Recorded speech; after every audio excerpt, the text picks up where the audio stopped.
A very warm good morning to each and everyone here. I'm so happy that we are back into the class, and I hope you and your family and everyone is really safe during this heavy rainfall and all. Please be safe. Please take care of yourself and others around you. So let's go back to our class and what were we discussing? What were we discussing in the last class? Please tell me. Just recollect.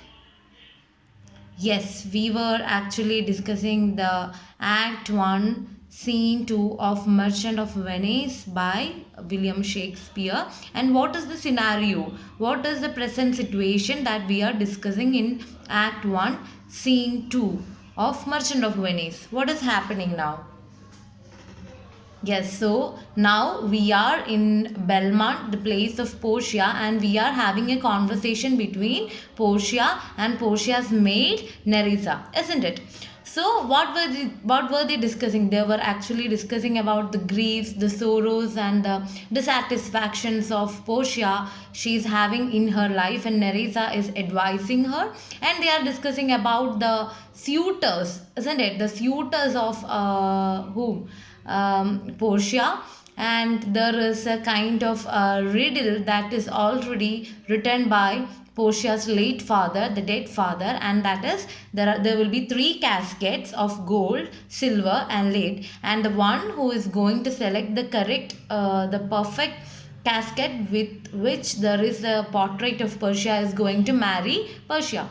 So Portia is actually very much disappointed with all these suitors who are coming to visit her. So they are discussing about these suitors. Nerissa is just pointing out the characters, pointing out the persons who came to marry Portia, who came to attend the riddle to play the game, and they are Portia is commenting her opinion, or Portia is just expressing her opinion on each of these persons.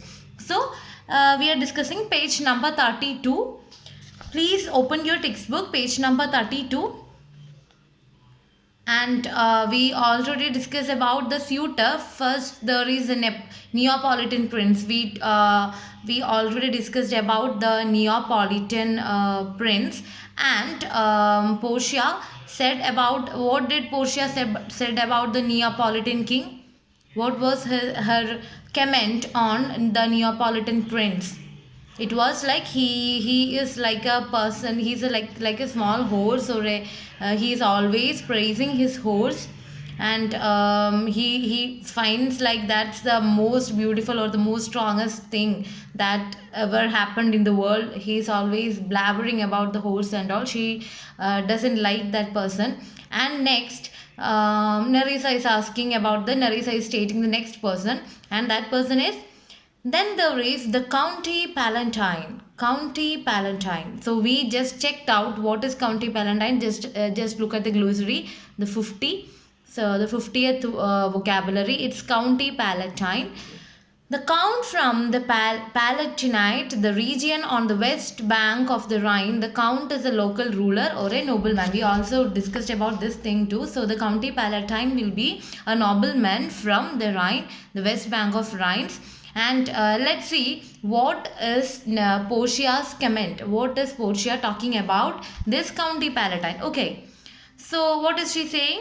She's saying like, he doth nothing but frown, as who should say, and you will not have me choose. He hears merry tales and smiles not. I fear he will prove the weeping philosopher when he grows old, being so full of unmannerly sadness in his youth. I had rather be married to a death's head with a bond in his mouth than to either of these. God defend me from these two men. So what is Portia actually saying? She is saying like, Nerissa is asking Portia's opinion about the County Palatine, and Portia is saying he does nothing but frown. He's a frown. He's a clown like person. He's just blabbering. He don't have any kind of content inside him. He's just a plain person. He's a clown like person, as if he wants to say, if you don't want me, I don't care. His attitude is like, he's trying to say like, his attitude, he's very lazy, he's sitting simply, and his attitude is like, okay, if I'm not going to marry marry Portia, then it's okay for me. He doesn't have a craving for to marry Portia and all. Portia is not at all a valuable thing. It don't seems like Portia is a very valuable thing for him, valuable person for him. And she is saying he doesn't even smile when he hears funny stories, and she's saying he's a dumbhead, and he don't have any kind of changes in his expressions when he is even hearing a comedy or a humor, when he is not laughing at funny stories. He's a stubborn person. He's sitting like a dead person. He is not having any kind of emotions in his face, and even if he is sitting and hearing a funny story, he will sit like this. Okay, what will we do if we are hearing a funny story? We will laugh, isn't it? We will really laugh. We will enjoy that fun. But here, this County Palatine is not at all aware about. He doesn't. He seems like he doesn't have any kind of humor sense, and he is not laughing at anything. He is sitting like a dead person. If he is so sad and solemn when he is young, I can only imagine how much he will cry as an old man. And Portia is saying that actually this County Palatine is now in his best age. He is in a very good age, and even at this age of energy, youth and everything, he is not able to laugh at a comedy that a person is passing. Then what will be his condition when he is in an old age? When he is in an old age, or when he is an old person, what will be his condition? Even if in this very good age and in very happy atmosphere, he is not laughing at a simple fun, then how can I trust him? How can I live with such a person who is not at all laughing? What will be the condition of his old age? He is really worried about that, the condition of that person. And she is saying that I don't like that person because he don't have any kind of sense. He seems like a dead person.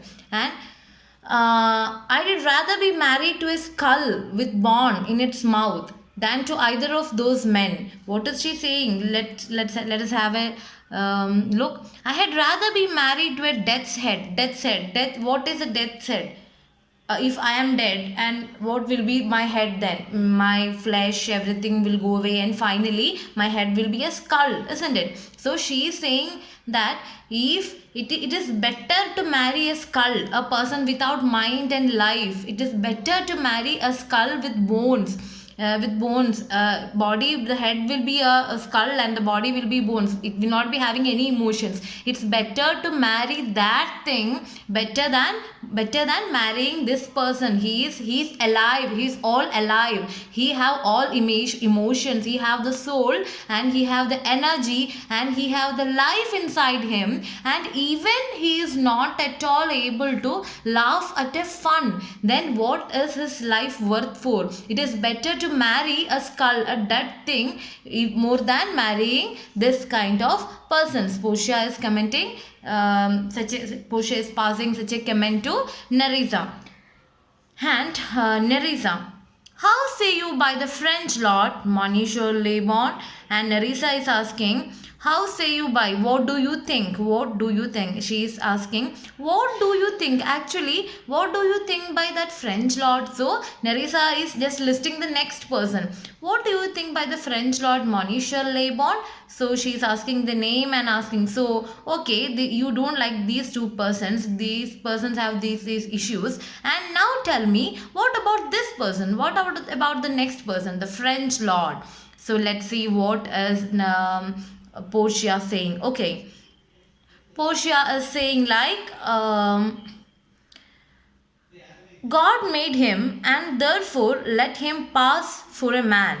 In truth, I know it is a sin to be a mocker, but why? He hath the horse better than the Neapolitans, a better bad habit of frowning than the Count Palatine. He is every man in no man. He is a throstle sing. He falls straight a capering. He will fence his own shadow. If I should marry him, I should marry 20 husbands. If he would despise me, I would forgive him. For if he love me to madness, I shall never requite him. So what is she saying? Before that, let's see what is Monisha Lebon. Who is Monisha Lebon? Monisha Lebon literally said the good, a satirical expression of the traditional affected vivacious Frenchmen. So that is actually a satirical usage for the Frenchmen. They are mocking. Nerissa is actually mocking at that person. What about him? That is a satirical kind of usage. And let's see what was the answer of Portia. God made him and therefore let him pass for a man. She says that we might as well call him a man since God created him. She is saying that I am calling him a man. I am just calling him a man from the very day, and we are considering that person as a man from the very day he got birth in this, or God gave him that gender, that name. Other than that, he doesn't have any kind of qualities. Now I know it's bad to make fun of people, but still she's saying, she's going to say something about this French person, this French lord, and she's saying like, I know that I am going to mock him. I know that passing funny things on other people, passing comments on other people is a bad habit. It's not good. Gossiping about others is a not good habit, but I cannot resist myself from saying this because he's that much dilapidated person. So now I know it's bad to make fun of people, but still his horse is better than the Neapolitans, and he frowns more than the Count Palatine. He was trying to outdo everyone so much that you couldn't tell who he was. He started dancing every time a bird sang. He was eager to show off his fencing that had fight with his own shadow. If I married him, so what is she saying? To be a mocker, to mock at, let's look at the new words. He hath a horse better than, he talks even more than the Neapolitan about his horse. A better bad habit, a more exaggerated bad habit. He is no man. He has everybody else's characteristics and no personality of his own. And what is trousel? Trousel sing. There is a word like trousel is thrush, the common English bird. It's a bird. Okay. And then false, capering, immediately jumping up and down. And fence, draw his sword. And then 20 husbands because he has everybody else character. So what is Portia talking about this person? God made him and therefore let him pass for a man. In truth, I know it's a sin to be a mocker. I know it is actually a sin. It's a bad habit to mock at other people. But how can I resist myself from mocking him or talking about him? He had the horse better than Neapolitan. She is saying that Neapolitan prince is always praising his horse. This person, this French lord is imitating that Neapolitan prince, and he is more exaggerating about his horse. Actually, even the Neapolitan prince is really boring, and he is always praising his horse. Imitating him, this French person is, what is he doing? He is also praising his Neapolitan's attitude. He is also praising the horse, his horse, the abilities of his horse. A better had habit of frowning than the County Palatine. And what is she saying? Count Palatine. She is saying that, and he is more worser than this Neapolitan prince, and he is worser and worser than who? The Count Palatine. And because she says that Count Palatine is actually a man without any life, without any emotions and all. This person is more worse than this French lord is more worse than the past two, and he is every man in no man. And she is saying that she is every man. He is every man. This French lord is every man. He have the characteristics of every man. He don't have a character. He don't have any perspective. He don't have any tastes. He don't have anything of his own. We also know people like that, isn't it? We also know people like that, because if I'm just suggesting you a thing, I'm just advising you a thing, that if you are having any kind of disagreement, if you are having any type of tastes, from this very age itself, please try to be yourself. Please hold on to yourself. Make your own perceptions, make your own visuals, make your own thoughts, imaginations, dreams, and viewpoints. Okay, don't imitate others. Then it will be not your thing. It will be their thing. So don't be such a person. You are in a very good age to nurture such a kind of attitude in yourself. So what you should do is, if you are having any kind of opinion at any space, be brave enough to talk about it. Don't talk like a fight and all. Learn to express your emotions, learn to express your kind of perceptions, your disagreements, your suggestions very beautifully and comfortably to others. Okay, just learn that habit. That will always keep you rooted to yourself. Okay, that was a very random suggestions. So what is our Portia saying? So Portia is saying this French lord is actually a man without any character. He don't have any kind of attitude of his own, and he is just madly imitating all other people. He is very man in no man. If a throstle sings, throstle is a bird, sing, he falls straight a capering. And if a bird starts singing, he will start singing and dancing. If some person, if he falls straight a capering, he will fence with his own shadow. So if he finds someone fighting, then what will he do? He will even fight with his own shadow, because all he want to do is just to imitate others. There is no logic in his activities. He will fence with his own shadow. And what is she saying? If I marry him, I might as well as marry 20 husbands. She is saying that if I am going to marry this French lord, I would have married 20 other persons, or it will be like marrying 20 other persons. Why she is saying that? Because he is having the characteristics of other 20 person. He is a very common man, and he don't have any ideology or personality of his own. So it is better to marry 20 husbands, because he is like 20 men all rolled in one. I understand it if he hated me, since even if he loved me desperately, I will never be able to love him back. She is saying that even if he love me or he hate me, I don't mind that. Sometimes he will be loving me deeply, otherwise he will be hating me.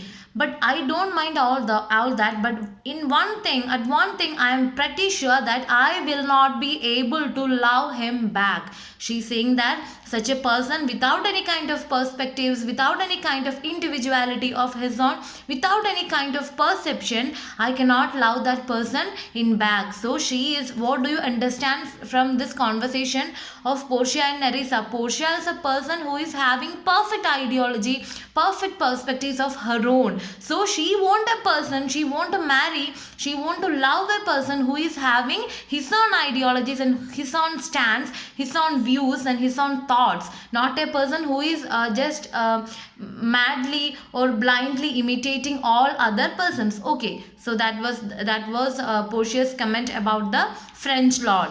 And then Nerissa is asking, what do you say then to Falconbridge, the young Baron of England? So she is asking about the next person. Nerissa is asking about the next person. So what about the Falconbridge, that young English Baron? So let's see at the new words. Since 20 husband, love me madness. Let me see. Ricket in tone. Love me to madness, love me passionately. So what do you then think about the Falconbridge? He is a young baron, young lord of England.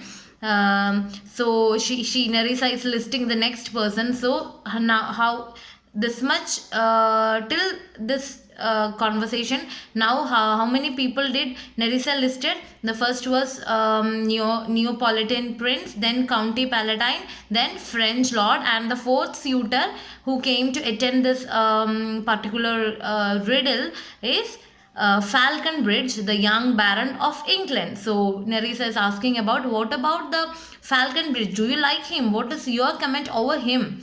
And let's see what is Portia saying.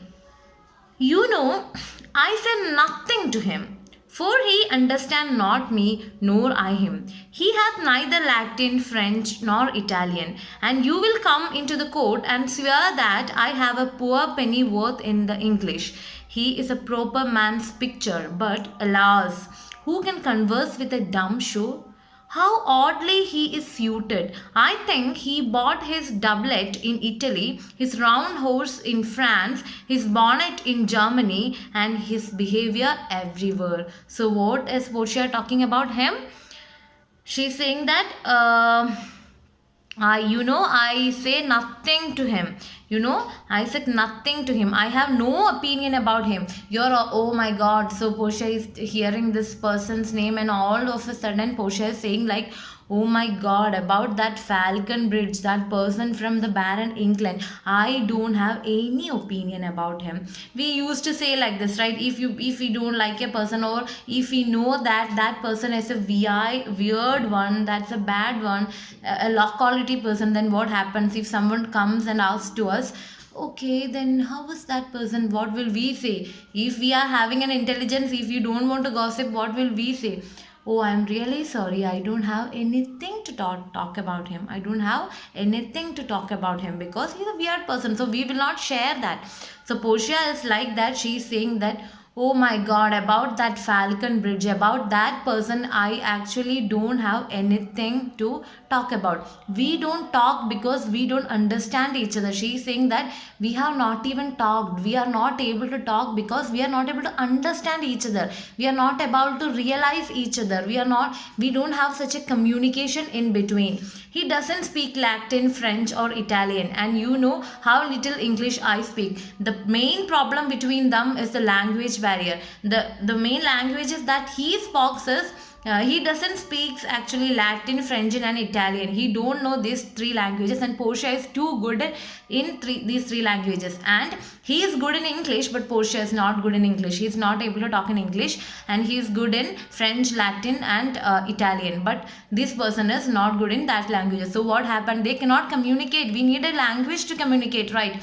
One thing, if we are going to communicate with a person, the first thing is we should know the language clearly. Otherwise we should have a soul connection. In silence should be able to communicate, but here they don't have such a communication, and the only way that they can communicate with each other is through the language. But that person is not aware about the languages that Portia knows, and Portia is not aware about the language that person knows. So they cannot communicate each other.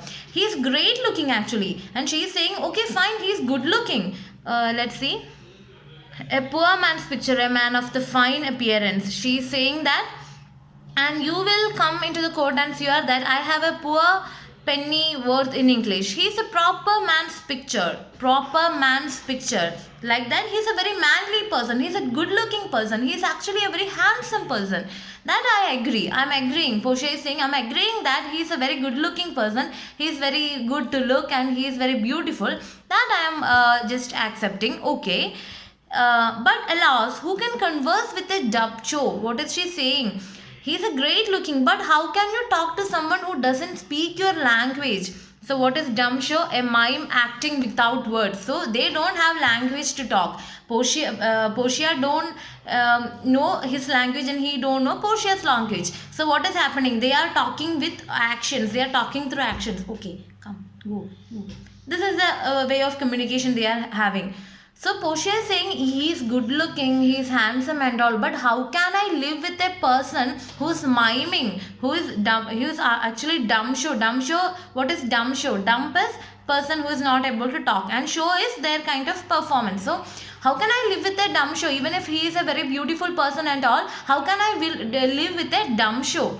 A person who is not able to talk the language, and a person who is acting, how can I talk with such a person? How can I have a good conversation with such a person? He was dressed so oddly too. I think he got his jacket in Italy, his tights in France, his hat in Germany, and his behavior everywhere. And she is saying that he don't have an order. I don't like his dress sense. I don't like the way he is wearing his dress. I don't like the way he is presenting himself. So I would that's a very important thing that I should share with you, because when we are dressing, when we are wearing a dress and presenting us on before someone, make sure that you are well dressed. Don't think like well dressed means buying costly things, costly dress and all. But make sure that it's clean and aligned. It's clean and very pretty aligned. Okay, that's a very good code of conduct. It's a very good in our first impression or in our first presence itself, the other person will be really impressed. Okay, so keep yourself tidy, keep yourself energetic, keep yourself very much aligned and disciplined. Okay, so this Portia is saying that he is a very good looking person, but he don't know the language. And the other thing is, I don't like his dressing sense, because I feels like he bought that his jacket from Italy, and his tights, his jeans from France, and his hats from Germany, and his behavior everywhere. He is like he collected many things from many places, and it's not matching, and he wear all these things, and it's looking really weird. And his character is like we cannot find his character, because I cannot talk to him, and he feels like he is coming from, we cannot point out from which place he is coming. Such a kind of person is him. So Portia is stating that she like all these three person. The fourth person, Falconbridge, also he is denying that suitor too. She don't like that person too. That's very much clear from her conversation. And the next one, let's see who is the next person. The next person is, what think you of the Scottish lord, his neighbor? And what do you think of his neighbor, the Scottish lord? So this Falconbridge is not alone. He had come with the Scottish lord too. This Scottish lord is a neighbor of the Falconbridge. And let's see what is she saying. What is Portia saying? He had the neighborly charity in him, for he borrowed a box of the ear of the Englishman, and swore he would pay him again when he was able. I think the Frenchman became his surety and sealed under another. So what is she saying? Now let's look at the new words. Neighborly charity. What do you mean by the neighborly charity? It is charity for his neighbor, doing some charity for his neighbor. And borrowed like what? It was given. That's the same meaning. A box of the ear of, a blow on the ear from.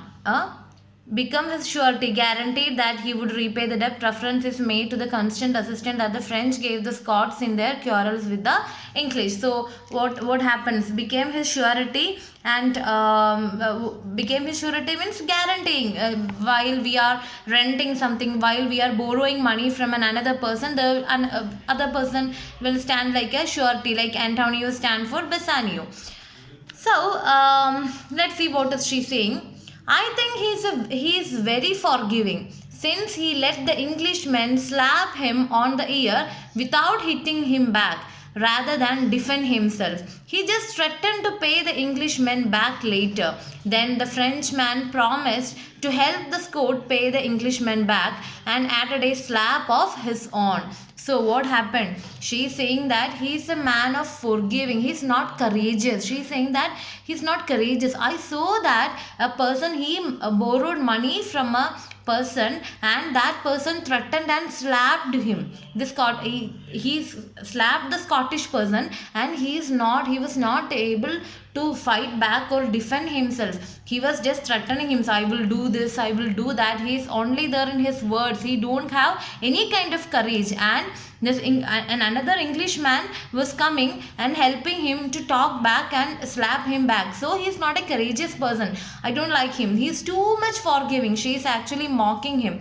She is too much. Even if a person slap him, he will forgive at that person. I don't need such person. He is not at all courageous. So Portia was having her dislike towards that person too, that Scottish person too.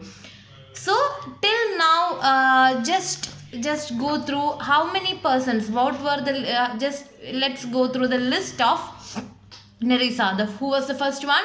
The Neapolitan prince.